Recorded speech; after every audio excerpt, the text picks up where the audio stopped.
Execution, leaders, Achilles heel. 4 lessons to learn from Gaudi's Sagrada Familia. In 1999, I had a chance to visit Barcelona and saw unfinished Sagrada Familia, architecture wonder of Gaudi, which is under construction for over a century.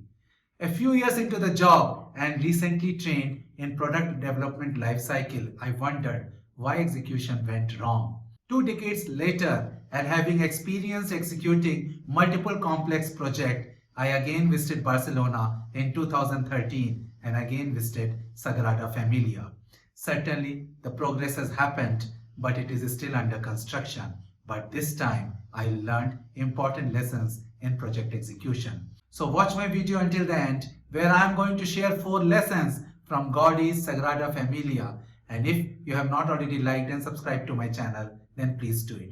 Also watch my other video, Your Childhood Has an Impact on Your Behavior at Work, How to Reflect and Rectify. First, Gaudi's Agile Plus Execution Model. When I started my career, waterfall model of execution was popular. It was a sequential product development model having multiple phases, and every phase has a clear entry and exit point. Shelf life of products were longer, and this model helped in good predictability of cost, time and effort. In this century, when there is a pressure to time to market and also the shelf life of the products are shrinking, agile methodology has been introduced, which is basically an iterative way of product development.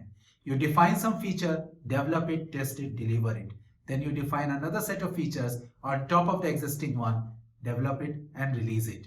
But after few iterations, leaders face a dilemma because the foundation is weak enough to add more features. Is agile methodology has to be blamed? Certainly not. Gaudi, in my opinion, must be the first person who have adopted Agile Plus methodology. What he did is that he spent a good amount of time like a waterfall model in project planning, design and architecture, and then he took the execution in an iterative agile way. Einstein once said, if I had 1 hour to solve a problem, I would spend 55 minutes in thinking about the problem and spend 5 minutes in thinking about the solution. So leaders, you also follow an Agile Plus methodology, spending quality time upfront in design, architecture and project planning, and then take execution in an iterative agile way. Leaders then ask me, how much time shall we spend upfront? And the answer is simple. It all depends upon your product shelf life. Nothing more, nothing less. Second, Gaudi's minimum viable product.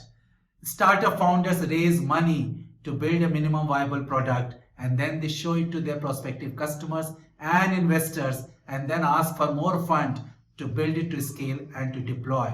Gaudi did something very different. He opened the first part to the public and started collecting revenue from the ticket sale.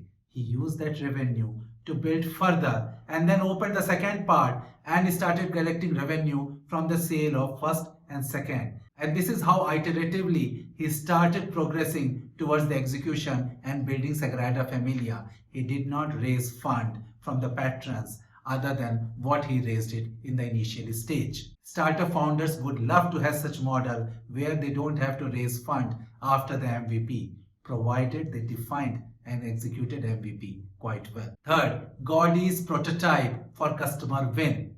I was coaching one leader. He was quite devastated. He was asked by his management to come out something fast to show it to the customer before competitors can show in order to bag a project. He scrambled the team and did some rapid prototyping. The end result was good. Customer was impressed and they asked how soon it can be deployed. Then came problem for the leader.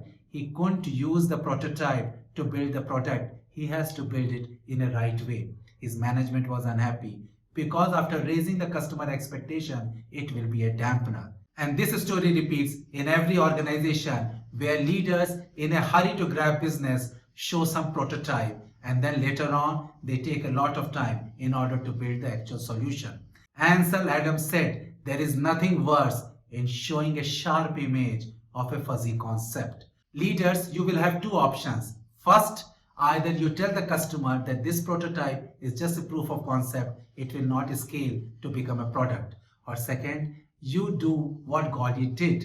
Gaudi did not build something just to impress patrons and then dismantle it and start again to build the actual Sagrada Familia. So prototype for Gaudi is basically the involvement of customers in the initial part of the project, where there are project planning, design and architecture is being discussed, and where patrons can see the vision of Gaudi. Fourth, Gaudi's customer management. Leaders often complain that their customers and other stakeholders want to see visible progress throughout the project execution. Abraham Maslow of Maslow hierarchy of needs said, "It is very tempting. If you have a hammer, you will see everything like a nail."